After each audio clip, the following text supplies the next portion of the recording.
Welcome to the Point of No Return podcast, an exploration of strategy, leadership, technology, and entrepreneurship. Your host, Nectar, is the co-founder and partner at the PNR, a strategy consulting firm based in Montreal. Hey everyone, welcome to the Point of No Return podcast, a show where we interview industry leaders, presidents, and CEOs to better understand how they think about strategy.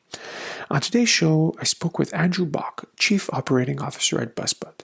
Andrew's an accomplished senior executive with more than 15 years of success in technology and high-growth startups. We held this interview, I think it was right at the start of the crisis, the last day, I believe, where it was legal to meet in person. So I've kept this interview on the wraps for a few weeks.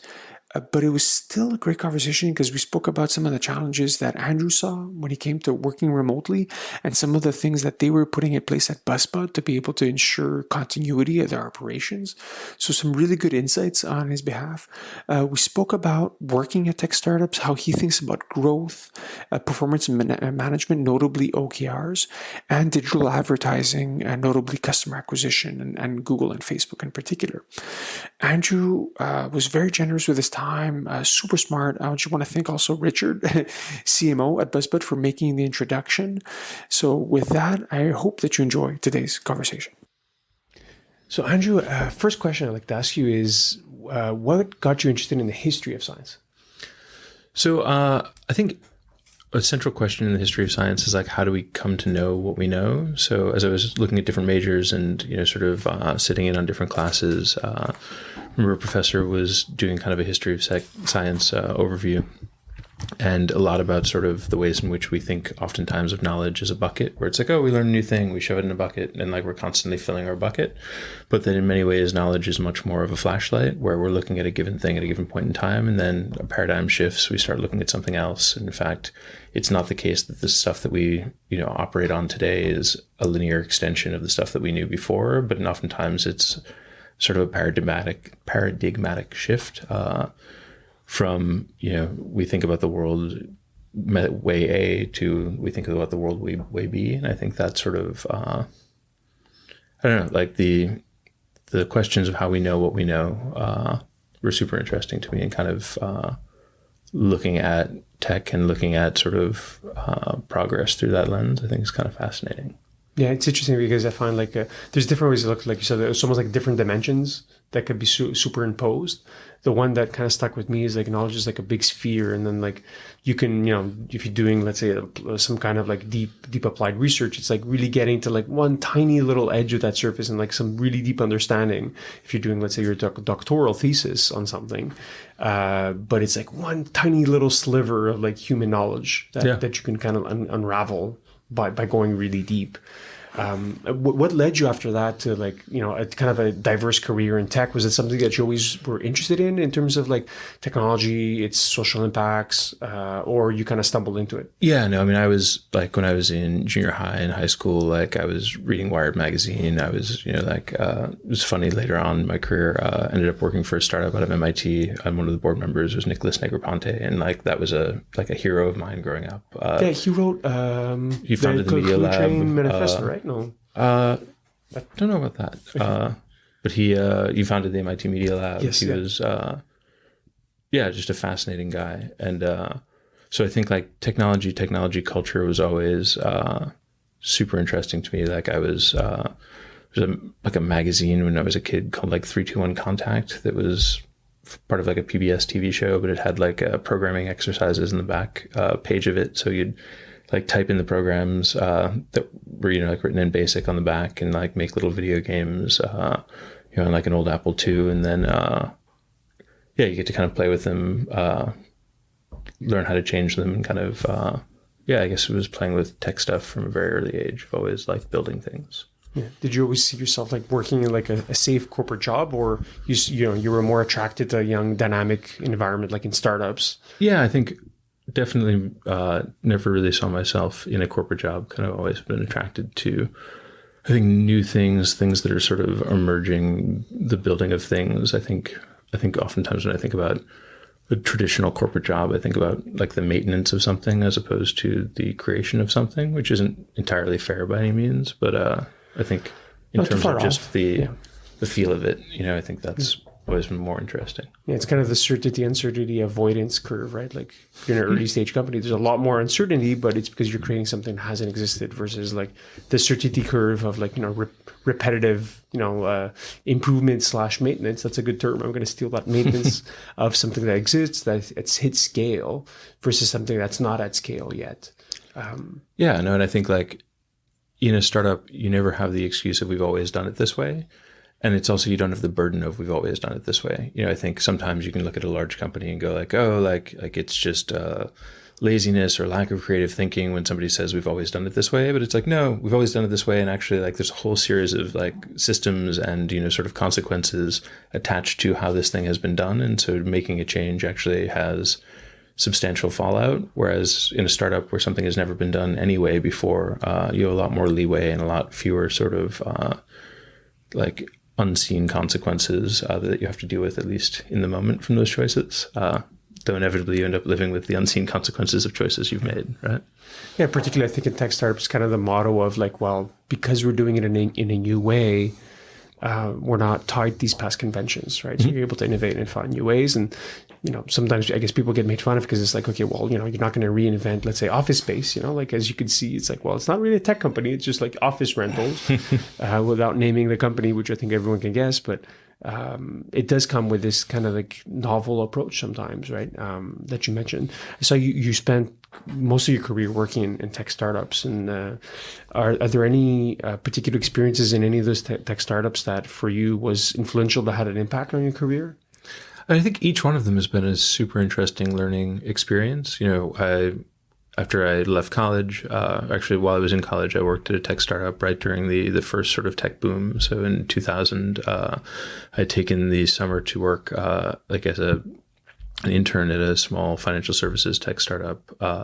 And then at the end of the summer, they asked me to kind of come on. So I took a year off from college to work there for a year. So I was there right up through the crash, and that was sort of fascinating. So I've gotten to see from inside of a tech company, 2000, 2008, and now whatever it is that we're in the middle of now. So the crisis number 3, like virus crisis. So you got to see the first dot-com bubble. I was still in school. Like I saw obviously the second financial crisis in 2008. Which was a bit, let's say, lighter in terms of feel, at least for the tech world. Yeah, totally. Yeah. No, so it was sort of super interesting to see. Like, I remember we were building our site with Razorfish, like during that period of time, like seeing them from like when they were this huge, massive, sort of thing to like right as the crash happened, like just so much of that falling apart. Like I remember, like the walking into office spaces and the Aeron chairs for $10 and all that type of stuff. Yeah. It was a crazy period of time. Yeah, you brought me back with Razorfish because they were like the behemoth at that point until now. I guess it's not the same after the acquisition. And then, so what made you move to Montreal? Because you weren't born here, right? Yeah, no. I'm a very recent immigrant, I guess. So I was, when I was at Hopper, Hopper has half of its offices in Boston, half in Montreal. And when I came on, there was a tension, I think, between the two offices. It's like, oh, like that's what the Montreal people do. Oh, that's what the Boston people did. And like I knew coming on as a COO there that I wasn't going to be able to get the things that I needed to get done if I was seen as being from one place or the other. And so I came on, and from day one, I did a week in Boston, a week in Montreal, back and forth. And I did split weeks so that I'd always do a weekend in each. So it kind of forced me to get to know people up here and everything else. Like my first couple of weeks, I did just like a Monday to Friday. But if you're doing all of your weekends, like in Boston, you're still kind of from there. And like, you don't do that much going out during the week anyway. So you don't end up culturally integrated as much. So when I started doing the split weeks, I found I ended up getting much more kind of attached to Montreal as well. And so, yeah, I did 2 years, 1 week in Boston, 1 week in Montreal, and back and forth. And then when I met LP and came on to Busbud, I decided to move here full time. So after Hopper, you still weren't sure, let's say, if you were going to stick around and live here, like as an expat. But I guess the opportunity with Busbud made you stick around, and hopefully the cold weather didn't scare you off. Yeah, the weather's no different than like. I actually think the weather here is nicer than the weather in Boston. Oh, really? Yeah. Because in Boston, like you get the same amount of snow, but it goes away. So it's constantly like this melty mush. Whereas here, like it ends up feeling brighter for the winter because like the snow stays. So it's like this kind of bright white sheen for, the darkest months of the year, which is actually, worth the extra, 3 degrees and cold, I think. Kind of the same mindset, right? It's particularly if you play winter sports, and obviously Richard introduced us. He's a big snowboard guy. Yeah. And I'm a big skier. So if you're able to get out, it obviously helps. And we have a vibrant tech scene that's been growing, and I can't compare it to Boston, so I don't know Boston's tech scene pretty well. Obviously, it's pretty big from my understanding of it. Yeah, no, I was going to say I think that's a cool thing. That was certainly something that attracted me to Hopper and also to Busbud and to staying in Montreal in general. Was like in Boston, it's a much later sort of stage tech scene. Like I joke, like DraftKings got built in Boston and no one thinks about it. It's like $1 billion company that like.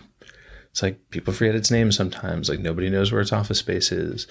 You think about the impact that Lightspeed's IPO has had on the Montreal tech scene. Like it's just you can build something here that can have a meaningful impact on the entire sort of economy. Whereas like the size that you would need to be at to do that in Boston would be, it's like maybe if you were 47 billion, if you built like a Expedia in Boston, maybe that would begin to sort of, adjust the dials, move the needle, but like the size that you would need to be at to make a cultural impact in that city, just because it's seen so many cycles of this, is different. Whereas here, like, building a $500 million company, building $1 billion company, like those have meaningful, lasting impacts on the sort of overall ecosystem, because along the way, the people who took you from 0 to 100 million, like some of them aren't going to be the people who take you from 100 million to 500 million, but they go back out into the ecosystem, and now like they've seen what it's like to go from 0 to 100, and they end up being able to sort of help trailblaze for the next companies that are going from 0 to 100. And so I think like the promise of being able to build a large company here and have that seed and ecosystem that will have long-lasting sort of impacts, I think is a super cool opportunity here that you don't necessarily get in some of the sort of more developed tech markets. Yeah, and that's a great way to put it. I haven't really thought about it that way. And like you said, like relatively small IPOs can really move the needle. And you've been part of a few already. Like obviously with Hopper, that's I think currently valued at $1 billion, at least publicly. That's one of the next rising stars. What pushed you to join Busbud? What did you see in that opportunity that made you want to join?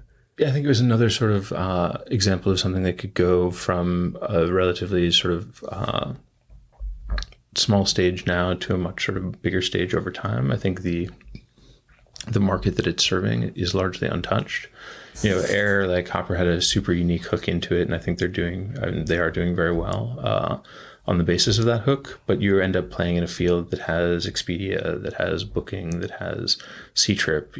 It's been a pretty like heavily serviced field, and so like as you get past that $1 billion mark, the next stage of competitors are some pretty big giants, which represents a huge opportunity, but also substantial headwinds. For Busbud, Bus doesn't have anything like that. It's bus services twice the number of people every year that Air does. It's from a revenue standpoint very similar. Air is generally about a 2% margin business. Bus is generally about a 10% margin business. So while the average airline ticket price is like $300 to $400, the average bus ticket globally is like $30 to $40. They're different in terms of their GMV, but in terms of their revenue potential, they're actually quite similar. And yet you don't have a single, like multi-billion-dollar global bus player. And I think the opportunity to build that, to be sort of first in that space and to build something meaningful and lasting there was a super interesting pitch. And so when LP kind of sold me on the vision, I was quite taken with it. Yeah. So I don't know if OTA applies, but the concept of an OTA applies, I imagine. Yeah, no, it's very much like an OTA in terms of its economics and setup. I think OTAs, so I think get blended in people's heads very quickly with like air and air and hotels just because of Expedia and Booking. But I think, the general sort of business model is very similar. Yeah. And what do you see as your role and what your role in taking the company to the next level? Yeah, so I think it's twofold. I think on the day-to-day, my team is really focused on the global operations of the business. So, a third of Busbud's revenue comes from North America, a third from LATAM, and a third from Europe. So we're pretty geographically dispersed. And we're really looking now to build a lot more sort of volume in Southeast Asia. So looking at each market, how do we go to market in that particular geography? what relationships do we need? How do we manage that? How do we position the company in those areas? So really sort of our go-to-market strategy on a global scale is sort of what kind of takes up my day-to-day. And then the other sort of half is having built a couple of companies up from, when I started at LevelUp, it was 30 people and was about, 350 when I left. When I joined Hopper, it was about 70 people when I started and about 350 when I left. So I've seen companies go through that type of kind of, sort of sub-100 to multi-100 growth path. And so the other sort of thing that I'm helping with at Busbud is really sort of getting the processes and getting this sort of company ready for that type of scale. Yeah, so it's like, I forget the exact expression, but it's like you have to also basically reinvent processes at every like specific doubling, right? So exactly. From 25 to 50, from 50 to 100, and so on, right? So because you've been there in the past in your career, you've seen like the structure that needs to change, right? So from also just a management level, I imagine, right? So like instead of having a direct line of management, now you have like 2-3 layers deep. Now requires a whole different set of skills. Exactly. No, and I think that's and that ends up being more management from the side. So coaching new managers on how to approach some of those challenges, as well as sort of working with existing managers on what it means now to be a manager of managers. Because I think you have in startups inevitably it's like doers first. You just need a whole lot of doers because it's an infinite number of things to get done, and then eventually you need a certain amount of a coordination layer, and so you have managers of doers, and then eventually you have managers of managers. And I think each one of those sort of layers has a different set of skills. Like great managers of managers are not necessarily always great managers of doers, and vice versa. And I think that that challenge in guiding people on what the right tools and processes to use in those situations are is super interesting. You obviously learned a ton from just doing it yourself and having that experience, and I imagine the scars to prove it. What would be your advice for people that are in operations or product management that are more in operational roles that have to help their startups get to the next level? I think, is there a way to shortcut it, or is like trying to find the hack to say, hey, can you learn your skill set more quickly, or is it you have to live like the hyper growth to be able to to reproduce it? Yeah, I was going to say, I think each situation is unique, and I think like a thing that I've seen bringing on executives at various companies that I've been at over time, like a pitfall that I've seen people experience, and one that I try to fight against when I'm coming on to a new place, is believing that the thing you did someplace else will work here. Like there's a rule in clown school that is like, if you do something the audience laughs, keep doing it until they stop laughing. And I think like fundamentally, like people are set up to do that. If they tell a funny story and like the room laughs, like they'll keep telling that story. And people who are really great at this are listening to the room and realize when the room has stopped laughing and just stop telling the story. And I think executives coming into companies have a similar sort of thing where it's like, oh, I went into a previous company, I did this thing, it worked really well, sort of the business equivalent of the room laughing. And so I'm going to come in here and I'm going to do it again. And they aren't necessarily listening to see, is it working here? Like, is the room laughing with them? And so I think there's a danger always in believing that the thing that you did that was successful previously will be successful again. And so I think my biggest piece of advice is really to listen and solve the problems that are in front of you, as opposed to the problems that used to be in front of you. Yeah.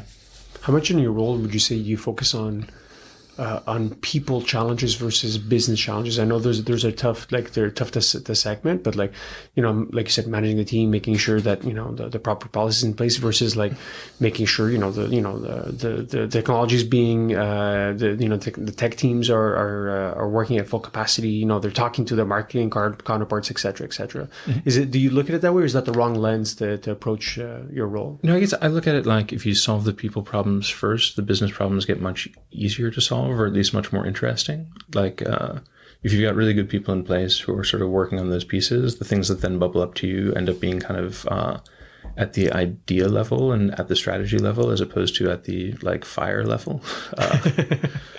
And so I think that's certainly like getting good people in place, making sure that they have the right tools and resources to be able to succeed, giving them kind of the runway to do so, and then sort of that allows you to kind of begin to act more in an adversarial, more in a strategic sort of capacity with them. And I think that's generally what I look towards.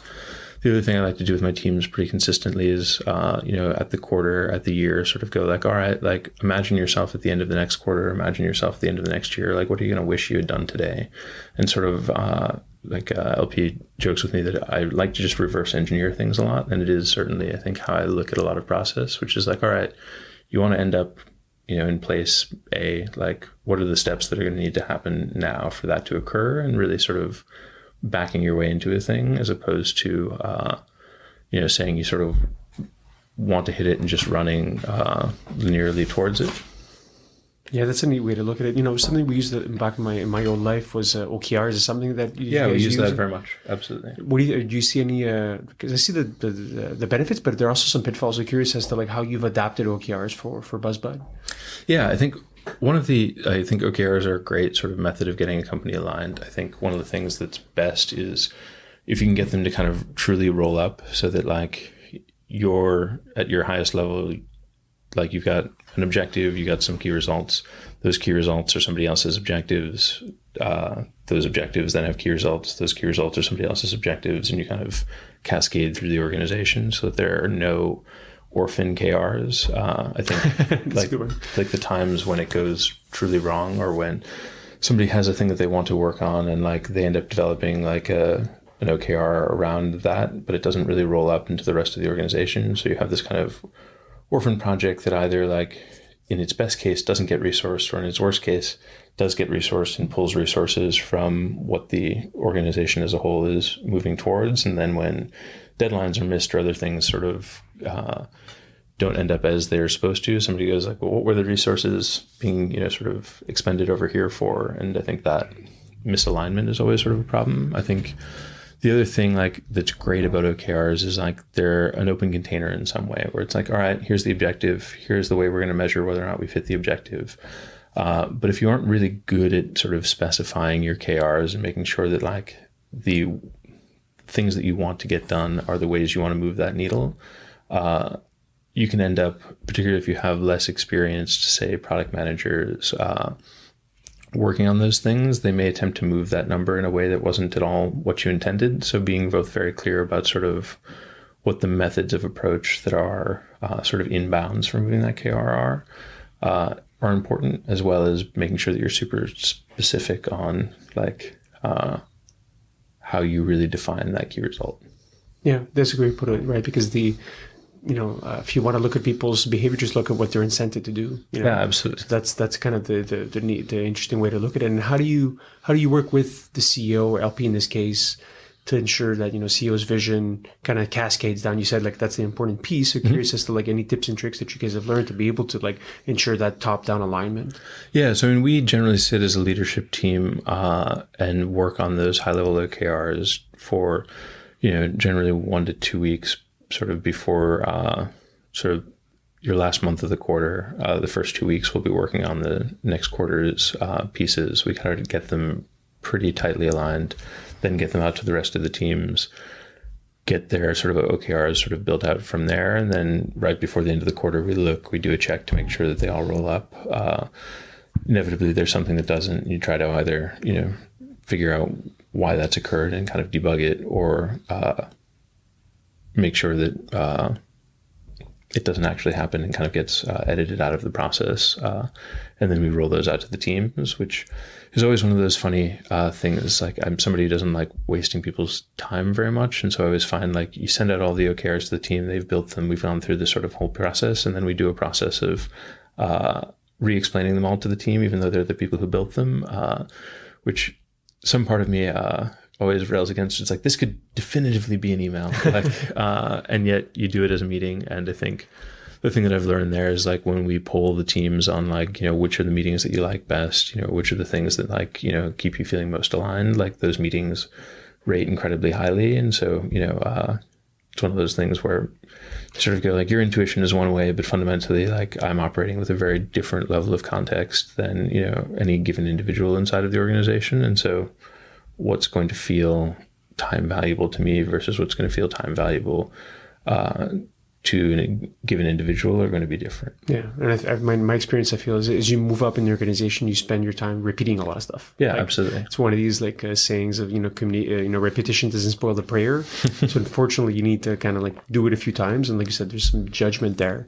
And maybe to zoom out and talk about the industry and it could be travel, more technology, more specifically. Are there any things that you're particularly spending your time on that you're excited about that are right around the corner? Yeah, I was going to say, I was joking with my fiance on the way here that it's hard at the moment to talk about. You were saying what are the things on your mind? And it's like doing this in the midst of COVID. It's very funny because so much of what's on our mind at the moment is what is this going to mean for work? Moving a company very quickly to fully remote is something I'm fascinated by. Prior to the current outbreak, I've been fascinated by remote work in general and companies like GitLab that have sort of been remote first. Being at Hopper, where half of your team was in Boston, half of your team was in Montreal, but we didn't make geographic distinctions in terms of a product team might have 2 engineers in Montreal and 2 engineers in Boston and a product manager in New York. So they were already working in a semi-remote context, but you still had physical presence in each one of those offices, and managing that, I think, was almost harder than talking to people, say at GitLab, where it's oh no, we have a very clear set of processes. Every meeting happens this way, even if 2 people are in the same room, they both open up their laptops and they sort of act as though they were fully remote. And I think about how well articulated remote first companies are in terms of their processes and structures for operating that way. And then I think about a company switching from being fully all in one room to remote in the process of 48 hours, and how much can you bring process quickly into that? How much can we learn from remote first companies in terms of what they've done well and port those processes over quickly? And how much do you just have cultural frisson as a result of I'm used to just being able to walk by somebody's desk, now I can't. How do you make sure that those lines of communication stay open? So I think it's maybe no surprise that I'm thinking a lot about remote work at the moment. Yeah, but, of course. But everyone kind of being forced to, exactly. Ourselves included. And I've been interested in the topic recently. I was listening to a really interesting conversation with CEO of Zapier, and there's another one with CEO of Automatic / WordPress, where they're, like you said, they were born remote, so their process adapted along the way. But it's one that I think that with today's technology should be easy to do. But like you said, it's the cultural norms. The one thing I've struggled with my company is, how do you protect people's personal time, so they could be uninterrupted, right? And it's a little bit easier in person because we have this notion of you have your headphones on. Absolutely. It's leave the person, be, So it's kind of this social signal, but you don't have that social signal on a Slack, for instance, right? I guess you can have your status, etc. But there's, like I said, these cultural norms have to be invented kind of on the fly, and especially for companies that prioritize in-work presence, switching on a dime I don't think it's going to be that easy right away. Yeah, no, exactly. I think it's interesting to see how some of those things work. And then I think about Busbud, when I came on, I was really impressed by a bunch of the rituals that they sort of had in place. Every Monday morning, the entire company is in one room, explains what they're working on for the week, does shout outs, sort of sets the context for the week. And then every other week, the engineering team presents everything that they worked on in the previous sprint. So you have these sort of demo days on a Friday, these nice sort of rituals that give both context but kind of rhythm and pacing to the work. And now thinking about how those translate in a fully remote capacity will be super interesting to see. In some ways, I'm hopeful because that structure kind of remains, and I think we can kind of latch on to that. But thinking about what it means to have a Monday morning all hands purely on Hangouts is going to be an interesting thing to see, as well as to see how the technology holds up for that. Yeah. Currently all of our meetings have a remote component to them, but one person joining a Hangout is very different than 65 people all, listening into a single Hangout, and I think it'd be interesting to see how we address participation. I think it's an opposite thing happens. When everybody's in a room together, there's a certain pressure. When we're doing shout outs, I think everybody, every team wants to feel to speak up and to say something. And so you have a lot of participation because there's a social pressure towards participation. My instinct is that in a video channel, the social pressure is the opposite, because anytime you have crosstalk on a video conference. Like it's such a pain that like people's tendency is, at least I know when I'm in a video conference, like I tend to speak a little bit less because like you just don't want to talk over people. Like there isn't quite the same rhythm. And so like you add an additional filter of like, do I really need to say that? Yeah, maybe not. Like we'll let this piece sort of go forward. It'll be interesting to see what that does company wide, you know? I think it'll be like that YouTube video conference call in real life. So a lot of people will be watching that. It's definitely something set up on mine. I'd be curious to pick your brain on what do you think is underrated right now in terms of like important trend or something that's misunderstood that you think is maybe either overhyped or just underappreciated. That's an interesting one. A pet peeve of mine over time has been like when we look at Facebook or we look at Google and we look at sort of the amount of data tracking that's sort of occurring there, the notion that sort of people don't want that, and simultaneously the notion that that companies wanted for this to be the case. Like I think so much about television advertising. I have a lot of friends who went into media and things like that. And I think about how little a TV station needs to tell their advertisers about who's watching. You know, it's like, well, like Nielsen like tested 1,000 people somewhere and like that's how we're going to determine how much you have to pay us. And yet for the same dollar, like Facebook has to be able to tell you, like, they looked at these 4 sites, like they, you know, went to these 3 places, they make this much money, they have, you know, like the wealth of data that they have to provide to an advertiser to get the same dollar is crazy. And I think like when you think about how Facebook or Google went to market, they were trying to solve like very different problems. Like they didn't want to sell advertising. Like advertising was the only way that they could kind of get at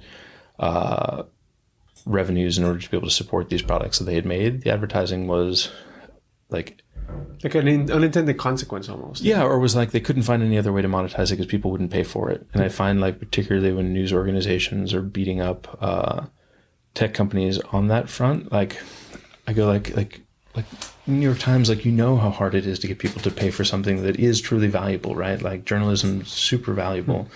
And yet like you can't get people to pay, you know, $12 a year for the thing. And you've tried 8 different ways and you've set up 32 different types of paywalls. Like getting people to pay for services that they use turns out to be remarkably difficult in a virtual sort of space. Advertising stepped in to do that, but simultaneously digital advertising wasn't trusted, didn't have the same sort of cachet. And so they had to do so much more to get the same dollar. Whereas TV could just say like, trust us, like, you know, this kind of independent third party has said that 10 million people are watching it. So like pay us for this.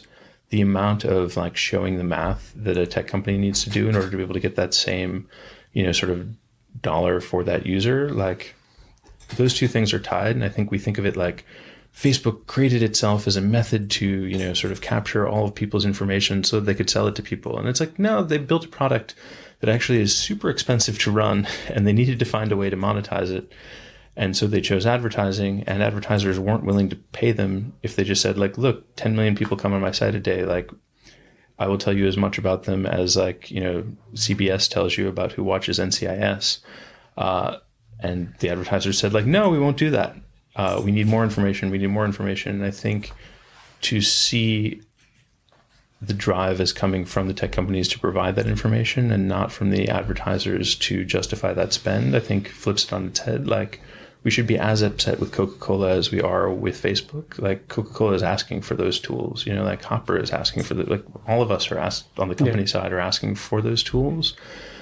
And yet we view it so one-sided in terms of like, oh, Google is doing this or Facebook is doing this. Yeah, I think you just opened up a can of worms where I could probably talk about the subject for a while because I worked in a traditional media agency, but in their digital side. So like I got to see the, you know, millions and millions of dollars spent on traditional media. So I think there's a few things, right? So one, I agree that, you know, there's the whole, you know, tech clash right now that's occurring is a bit misplaced. It's like the internet happened. Like, like if it wasn't Google or Facebook, someone else was going to figure out, you know, like digital advertising. It's just, it's kind of the writing is on the wall, and a misalignment of business model where you're, you know, beholden to a third party like a Coca-Cola versus like your own audience. Well, it's kind of a, how should I say, it's ephemeral. It was going to collapse at some point, if you ask me. And then to how much money traditional media was being invested in traditional media, well, it goes to show that a lot of that investment was, based on the old John Wanamaker saying, right? The 50% of my advertising works, I just know which one. Totally. So it created these artificial huge margins because people are like, well, based on reach and frequency and GRPs, we think we're hitting X, females between 25 to 55. Obviously, kind of completely ludicrous today when you think of like the ability to target at a very specific level of specificity. So yeah, I just think it's like we've opened Pandora's box. Like these platforms are here. I think there is definitely bad behavior that needs to be kind of absolutely. And I'm not saying, but we are not going back to the previous world, right? Like so, like traditional media will eventually kind of like evolve to be all addressable, right? So be it TV, be it, print is going to slowly go away. So all these things will change, right? So we kind of have to like look at it with the lens of, well, the world has changed. Like, so how do you approach it that way? And not try and like sit back and say, hey, boo, like the world, why can we go back to the old way? It ain't coming back. Yeah. Well, I think also just to recognize our own culpability in it, I guess, which is like, I'm not saying poor Facebook or poor Google, like, they're doing quite well. I'm not worried about them so much as I am like concerned that we don't see like, we would say like, oh, we would just pay for an advertisement-free Facebook, but actually like every data point that we've ever seen suggests that no, we wouldn't as a society. Like, Gmail, like we've seen paid versions of email for forever. Like Gmail's like the fact that it is free and advertising supported is core to the way in which it has succeeded. And I think like we have to sort of see the ways in which we've been culpable in those trade-offs. And like, it's not a thing that's been done to us. It's a thing that we've been very complicit in. And I think, I don't know, having watched the internet go through a bunch of different phases, like I've watched the attempts to get people to pay for things because nobody loves advertising supported anything. Like I don't think the people at Facebook or Google early on like were like, yeah, advertising, like this is what we want to do is like make the perfect advertising engine. It was like, no, like what we want to do is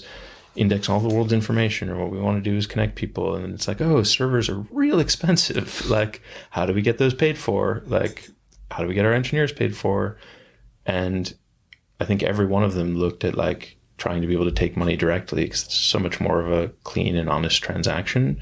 And that just didn't work out, hasn't worked out for anybody.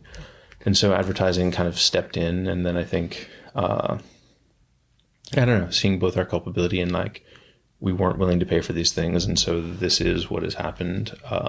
And simultaneously, like on the company side, like we chose to not value digital advertising the same way that we valued traditional advertising. And so digital advertising had to step up and provide 8 times the value that traditional advertising does. And that value came in the form of people's personal data. And I think it's a more complex cycle than somebody sitting down being like, I've got a way to collect everyone's data, And I think sometimes we view it that way as opposed to sort of seeing it as a consequence of a series of other choices that occurred upstream. To go back to our first subject, right? History could be very tricky, right? So if you understand the history of these companies, like you said, it wasn't like part of an evil master plan. It was kind of haphazard that, that even Google bought, Overture that it was, and it kind of like became their like, gold mine that it is today.